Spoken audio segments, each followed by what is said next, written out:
Okay viewers, welcome to episode 3 of the Garage 16 Modified Super Series. My name's Aaron. And I'm Vince, and we've got a great show in store for you. It's going to be good. Yeah, it is. We went all the way to Stratford to interview the driver of the 24S Modified Carl Hinton. And coming up later on, we've got a sponsor announcement that might include someone getting their very first tattoo. Absolutely. So sit back, enjoy the show. Here it comes.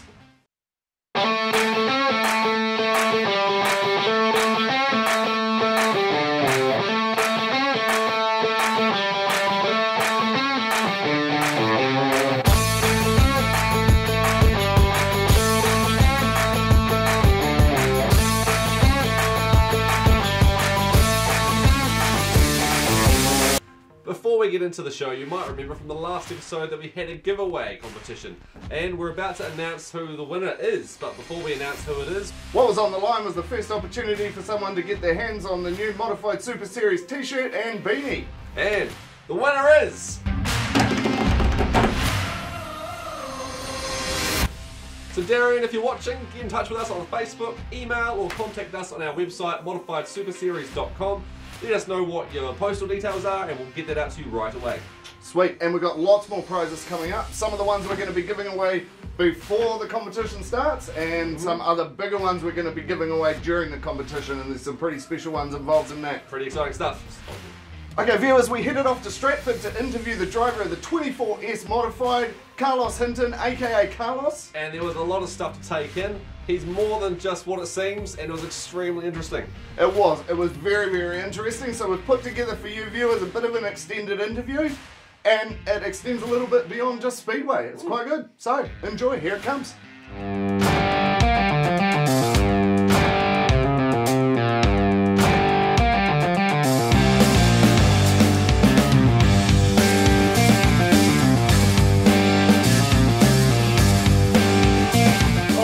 Welcome viewers, we are here at Hinton Farms, or more importantly Field Talk Racing, with the driver of the 24S Modified, Carl, aka Carlos Hinton.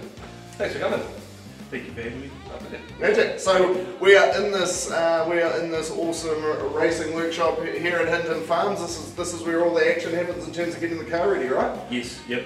All the late nights are done in here. Magic. Yep. This is your car behind here. Tell us a little bit about your car first of all. What sort of chassis are you running? A Murray Gorge chassis. Oh, yep. And we've got a Larry Taylor built Chevy 406. Yeah, it was originally John Jackson's car, Jacko. Okay. Yep. It was his car, and I purchased it from him in 2015. And, now it's faster. Yeah, way faster. Way faster, Jacko. Way faster. Absolutely. Absolutely. No, not really. Jacko's pretty unbeatable. So yeah. Magic.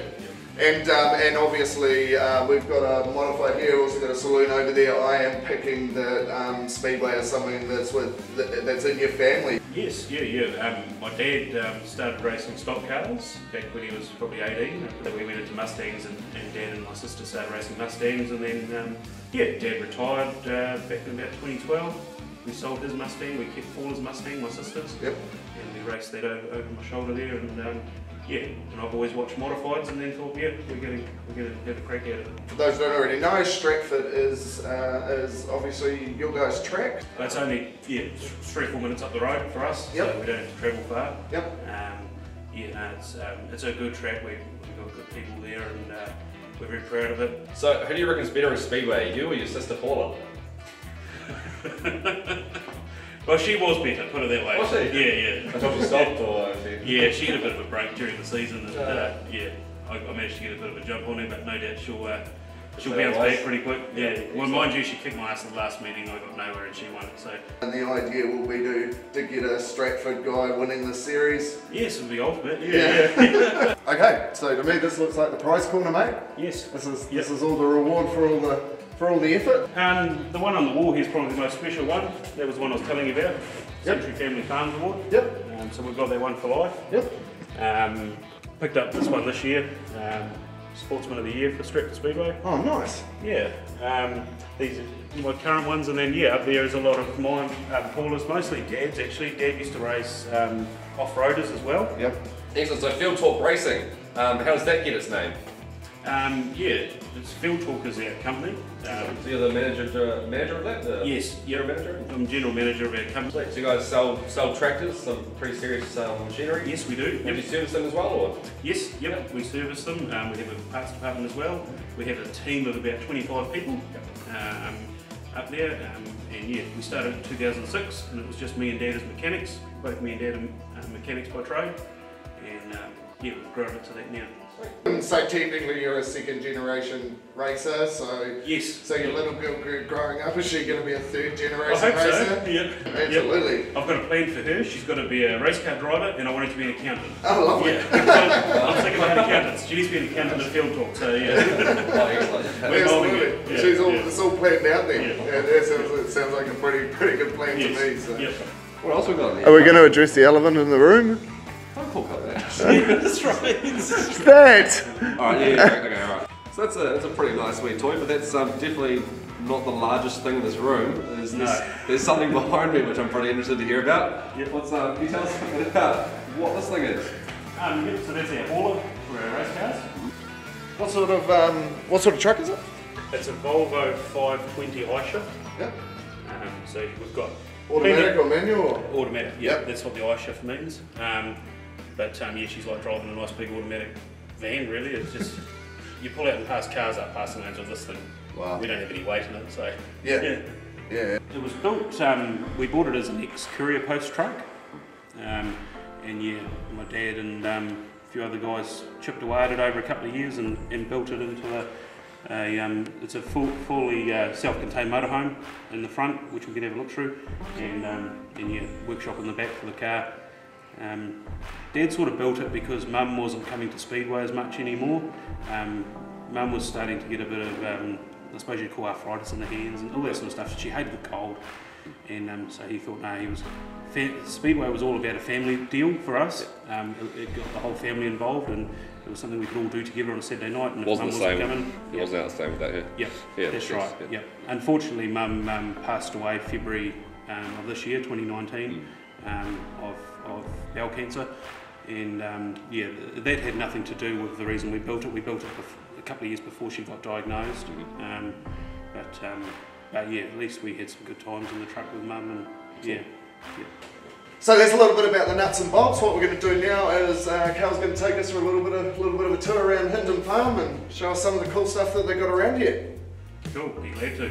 Awesome. This is my country, my damn country. Give me my country, you can keep the rest. This is my country, my damn country, and it don't mean a thing if it don't pass the test. If you ain't never cheated or been cheated on, then take off your boots, you rhinestone fraud.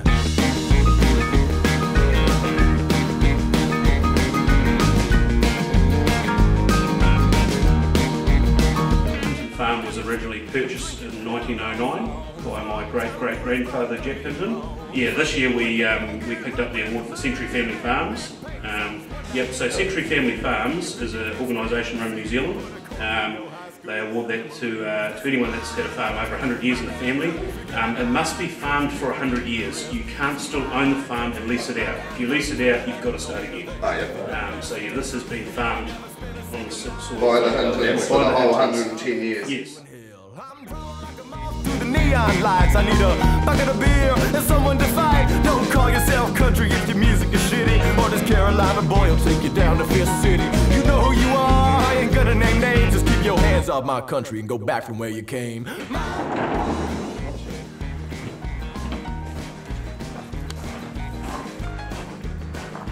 Yeah, so this one is named Fergus after my grandfather. He purchased this tractor brand new in 1962, and he started the business so-called Hinton Contracting, so she's number one. This tractor is also used on the farm, and we use it for conventional baling and other So stuff. she's still working? She's still working, yep, she still gets a job. It's got a bit of a Speedway carrier I've made on it for moving my modified from the wash bay to the workshop as well, because I'm too lazy to get a wet ass after I wash my car.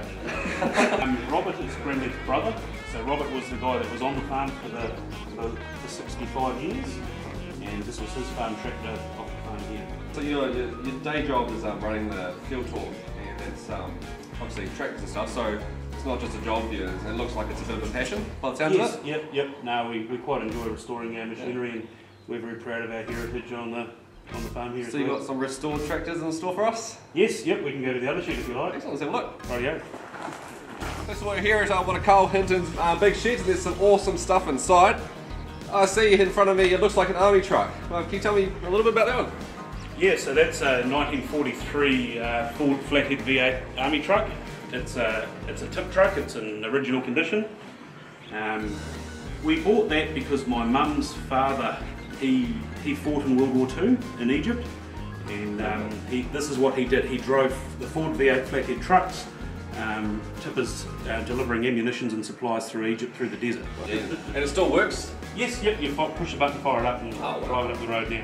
Alright, so this is one of the restored tractors that I've been looking forward to hearing about. Can you tell us about this one? Yep, so this is a 1951 Farmer Lem tractor. This tractor was my mother's father's tractor. So the guy we were talking about, he used to drive the army trucks in the war. Yep, Alf Bennyfield, this was his machine. He bought it brand new in 1951. He came home from the war, he had horses, and he got a mortgage and bought a farm, and then needed a tractor. And he was still using it up until the 80s when he sold the farm. So big old Perkins diesel, Massey Harris. It's named Bruce. As you can see, all my tractors have got names on them. Yeah. Oh, excellent. Alright, why'd you call it Bruce? Bruce is a good mate of mine, Bruce Alexander. He owns all the tractors in the Tar Fitting Museum. And yes, this was a gift from Bruce to me. Wow. He told me he was giving me a tractor, and he turned up with a trailer load full of a pallet load of parts. Right, okay. And so he bought you a massive truck? Yeah, he told me there was a tractor coming, and I was like, oh, thank you, Bruce. And then a pallet load of parts came, and I was like, yeah. Cool. So we built it, painted it. Because you're not busy enough, so I guess. Yes, that's right, yeah. Excellent. So you built this up from parts? Yes, yep. Excellent. This is a Massey Ferguson 30. Another Massey Ferguson? Yep, she's quite rare. These were built in France, hence the name Frenchy on it. Awesome. And this one, I like this. Well, I like it because it's the colour basically. That's my extent of knowledge of tractors, really, the colour. So tell us about, I'm guessing this, ladies and gentlemen, is another Massey Ferguson. No, it's a Ferguson. Oh, jeez. Alright. Okay, Ferguson. Yep. So this is before Harry Ferguson joined up with Massey Harris. Oh, that's right, yes. Yes, sorry. Yeah. So it's just Ferguson. Just Ferguson, yep. This is a 1952. You said about the grey. You were saying about the colour of it? Yep. So the reason all these little Fergies were painted this grey is at the end of World War II there was a surplus amount of battleship grey left over. Ah, so this is battleship grey? Yes. Harry Ferguson purchased all battleship grey and painted all his tractors that colour. That's pretty cool. I'm sure the blokes driving these tractors wouldn't mind that. Yeah, that's right. I'm just driving my battleship. Yeah, exactly. Awesome. So you guys, so you got quite a few here. You've restored quite a few of these yourself. Do you get any help with this at all? No, we just do sort of one every couple of years up at work, and it's good for the apprentice boy to learn where the heritage comes from, and he can help. And oh, excellent. So you pass that sort of old stuff on to you guys. Yep. Oh, perfect. Yep. We sort of have a thing where every apprentice we put through our dealership, he can sort of take ownership of one. Oh, nice. We'll help him with it, of course. Yeah. It's got to be done to a standard. He doesn't get to keep it though, does he? No. If he paid for it, he could keep it. Though. Yeah, no. Excellent. So before these were built, back in the late 30s, Henry Ford joined up with Harry Ferguson and they produced a tractor. Excellent. It's not painted black. No. It's battleship grey. Battleship grey again. It has the only difference between these two tractors is the engine, really. They had half a V8 Mercury. So the V8 Mercury flathead that was in the trucks, they cut one of those in half and banged it into the Ford Ferguson tractor. So is this one less powerful then than that one? Yes, yeah. Not like your Mitsubishi Colt. 8. It's peppy. Jeez, sorry. Moving on from the Mitsubishi Colt. Yeah. What's this thing? So this is an Ellis Chalmers B. This tractor was purchased by my great-grandfather, Lewis Hinton, on the farm here. So it's done some work on the farm? Yes, it certainly has. Yep. Got the something special on the side there. Yes. Dangerous. Yep. You don't put that on a modified, do you? No, you don't. No. What is that? It's a hay mower. Okay. So it folds down ground level. Yep. Fire the PTO up and cut your hay. Sweet. I knew that. I was just explaining it for viewers. Yeah. It was always passed down. My grandfather always used to say that we've got a 9-acre hill up the back of the farm, and it was always a 2-day job to cut that 9-acre paddock. And now my dad cuts that with his modern tractor and mower and Aaron. Really? Yeah. Far out. Gee, well, that's because I bet your granddad didn't get his tractor from Field Talk, did he? No, he didn't. Exactly, that's why. Yeah, that's right. So go Field Talk, it's not just. Yeah. And this one, well, this is a Massey Harrison, as you can see. Yes. I'll let you take over. It's actually not a Massey Harrison. It's just a Massey Harris. It's not a Massey You Harrison. want to go there again? No, I think we'll just go with that. So what's this one? Oh, Massey Harris, I believe. Yeah, well, you're actually both wrong. It's a Massey Harris Ferguson tractor. Yeah. Right, okay. I know the partnerships going on in the tractor world. This was a bit of when the crossover was happening in 1957, and there was a few of these left. And yeah, it's actually known as a Massey Harris Ferguson. They were running them out, and they were joining the company in that year. And yeah, it was actually owned by my grandfather's sister, this tractor. Right, okay. And her husband was called Noel, hence the name Noel on the side. And, yeah. That's awesome. Oh, this one looks fun. Yes, so that's a New Zealand built Nat. So you're saying this is a Nat? Yep. So it's built in Christchurch. It was built. They were built by J. Cameron Lewis and Co. Yeah, they were a New Zealand built quad bike back in the 60s, basically you call it. Awesome. But it's a tripod. So more dangerous. Yeah, more dangerous. This is one of the original ones that had a Villiers engine in it. So you'd start it up, drive it along, you had a 4-speed gearbox on here, and then if you wanted to go in reverse, you turn the key off, turn the key back the other way, start it up in reverse, right? So then you could back up. So literally the engine went backwards. Correct, the engine would turn backwards. There wasn't a lot of these made, they went to Honda engines back 2 years after. Right. But yeah, this one has no family ties. I just always wanted one and hunted it down and restored it. Yes. Well, I can see why, because it's like a cross-20 go-kart and a wheelbarrow and a quad bike. Yes. Do you get this out very often? Yep, you can do. Yep. It's a little 2-stroke. We call it a 2-smoke. Yeah. It's not as fuel efficient as a Mitsubishi Colt then? No, the greenies would hate it, Yeah. This is a 1975 Suzuki TC 125 Town and Country, so it's got the high-low box in it. This was originally, my dad owned it from brand new. Wow. Yeah, he got it brand new in 1975. You have to like to keep stuff, don't you? Yes, we do, all stuff. It was in the cow shed rotting away. He'd never thrown it away. And it had old fencing wire on. You can imagine how bad it was. And my dad turned 60 the other day, so about 3 months ago I pulled it out of the shed and took it home, and yeah, put it back to its glory for him. Yeah, that's awesome. We had a party in here for his 60th and we presented it to him, and oh wow. Yeah. Have you been a spin on it? Yeah, yep. Of course I have. Yep. I look like a bit of an elephant on an ant's ass, but yes. Okay, a huge thanks to Carl Hinton for doing that interview with us, not just showing us about his Speedway career, but also showing us a bit around his amazing farm and everything that goes on in his world. We found it interesting, hopefully you guys found it interesting, and yeah, sorry ladies, unfortunately, he's not single. Okay, next up we have a pretty awesome prize giveaway, right mate? That's right, we've got a new sponsor on board and we're going to be giving away the prize they've given us to give to you on one of the nights on the Modified Super Series at the ceremony of the podiums. Okay, so it's a pleasure to announce Rapture Tattoos is one of the official sponsors of the series. Awesome.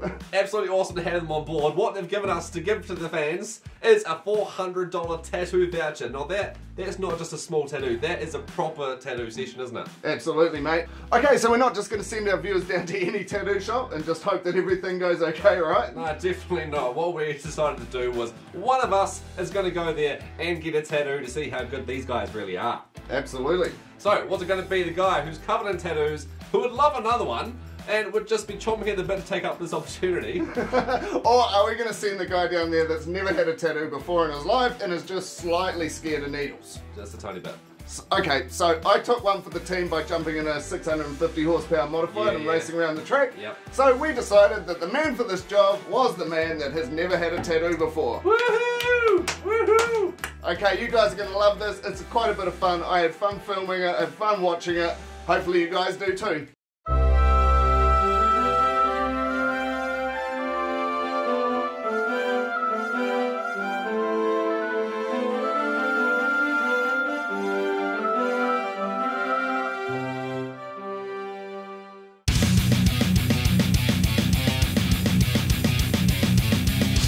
you nervous? Not at all.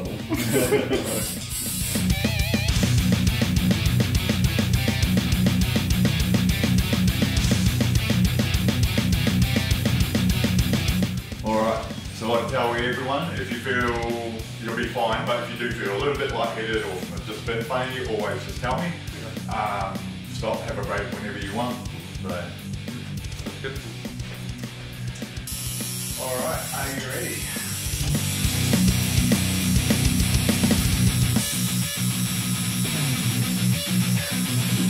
How's that? Is it done? Almost.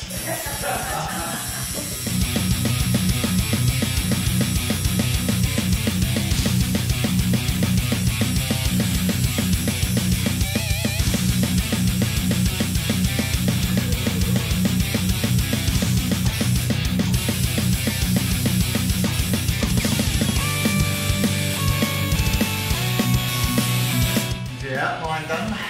Didn't pass out, that's good. No, you're very delicate. Yes, I am. So how come you decided to open a tattoo shop? It was mainly something that I wanted to do, and then I bumped into Mike, and something Mike wanted to do, being fitters, and then we thought it's a perfect combination. So we put our vision together, and here we are. Good location here in Brewtown, obviously. Yeah, it's cool. The best location. Yeah. How do you guys resist really expensive lunch breaks and after work socials and? Food is absolutely awesome. Not the cheapest, but you get what you pay for it. So for those wanting to get a tattoo, Mike, what's your speciality, mate? Black and grey realism, so portraits and yeah, that's kind of my favourite stuff to do. But I can do everything. This machine's nice and gentle as well, so it still hurts, but. I can taste it. I've never been tasted though, it's all good boy. Yeah. Hence no tattoos yet. But, yeah, let's go. You'll get tasted after. Yeah. I think so. No, it's just Actually, no, because it's my turn to do something stupid next.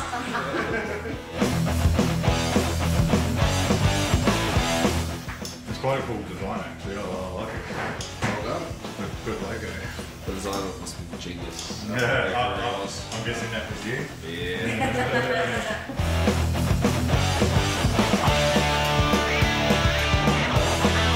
He's sitting pretty damn good. Yeah. You hear that? You're doing good. Mumblebee crowd. Yeah.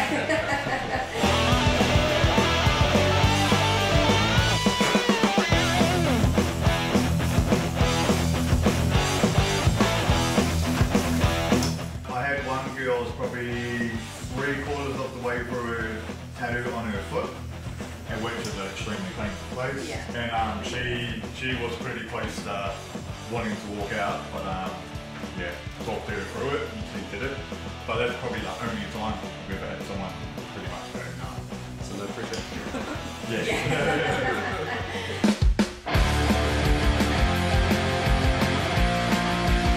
Come in, yeah, have a chat, work out the design, work out what we're going to do, where it's going to go, how big it's going to be. And obviously by that time, once you've done all that, you can give them a rough quote on what they're looking at, and then yeah, go from there, make a booking, and get it done. Still having fun. Oh yeah. When I was 14 for my first one, my parents made me go to a tattooist because I was drawing on myself with my own machines. That's no joke though. They're like, oh, you're not doing that, so we'll take you if you want one, you get a proper one done. So Into the top of the curve like a trooper, mate. that would be the worst part. Oh, it was easy. Getting Do it again. It's for sure. Had you thought of ever getting a tattoo? Yeah, no, I've been wanting to get one for a while, but Yeah. I was going to wait until I was really buff and tanned, but that's not happening. So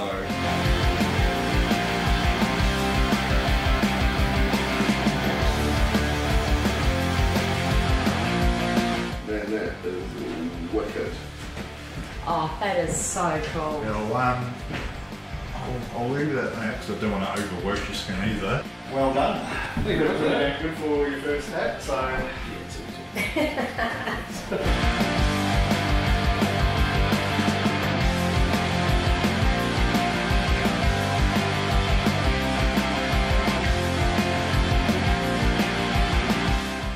Okay, well that was a hell of a lot of fun, mate, watching you sweat, and it was also pretty good with you being a little bit quieter than normal. Rude. That's a bit rude. But again, a huge thanks to Mike and Renee at Rapture Tattoos. And more importantly for the viewers, thank you for their $400 tattoo voucher that we'll be giving away in one of the Modified Super Series evenings. Absolutely, and remember you can find those guys at Brewtown, follow the links on our page, head to their Facebook page, get down and see them, get yourselves booked in and get yourself a tattoo. Excellent. Okay, so once again we must say thank you to the Max Motors Wellington Family Speedway for being our partners in all of this, and to all of our sponsors, because without you guys none of this would happen. So make sure you get along to the links and check our sponsors out, right? Exactly, all the links will be down below, as well as the links to our Instagram, our Facebook, our website, which is modifiedsuperseries.com, where you can go and find out all the information you need about all the drivers, about all the prizes, about all of what's on, and you can watch all the other episodes that we've made as well. Yeah, and please, please, please make sure that you subscribe. Subscribing helps build our numbers and helps us produce more stuff. Okay viewers, that's been episode 3. Keep your eye out for future episodes, future segments coming up on YouTube related to the Modified Super Series. I've been Aaron from Garage16. And I've been Vince, also from Garage16. It's been an absolute pleasure. Alright, catch you guys next time. Bye. Cheers.